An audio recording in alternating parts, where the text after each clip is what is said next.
नमस्कार, मी वैद्य गजानन वडजे, आयुर्वेदाचार्य। आज आपल्यासाठी खास नवीन व्हिडिओ घेऊन येतोय पंचकर्माचा। पंचकर्म ही आयुर्वेदात प्रचलित असलेली 5000 वर्षापासूनची चिकित्सा पद्धती आहे आणि आयुर्वेदातील सर्वश्रेष्ठ चिकित्सा पद्धतीतील एक पंचकर्म पद्धती आहे।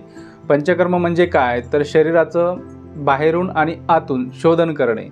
जसं की सरळ साध्या सोप्या भाषेत सांगायचं म्हणजे तर शरीराला आतून किंवा बाहेरून वॉश करणे। जसं तुम्ही कुठली गाडी घेतली तर एका कालावधीनंतर सर्व्हिसिंगला टाकायला पाहिजे आयडियली। ती पंचकर्म म्हणजे ऋतूनुसार करण्याच्या चिकित्सा पद्धती आहेत। दिनदर्शिकेनुसार 6 ऋतूंचे वर्णन केले आहे।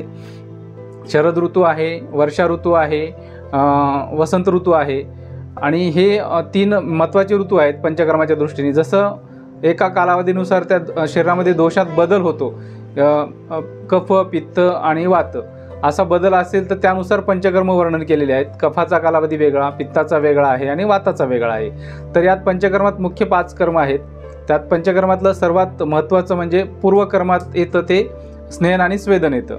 त्यानंतर येतं वमन, विरेचन, रक्तमोक्षण आणि बस्ती।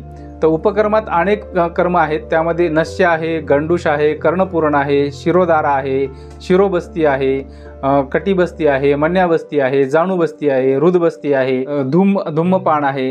ह्या गोष्टी उपकर्मामध्ये आहेत। पंचकर्म ही एकाच वेळेस सर्व पंचकर्म करता येत नाहीत। मुख्यतः त्यातले 1 किंवा 2 आणि असोसिएटेड म्हणजे उपकर्म करता येतात। तर त्यात स्नेहस्वेदन हे उपकर्म कंपल्सरी असतं सर्व पंचकर्मामध्ये।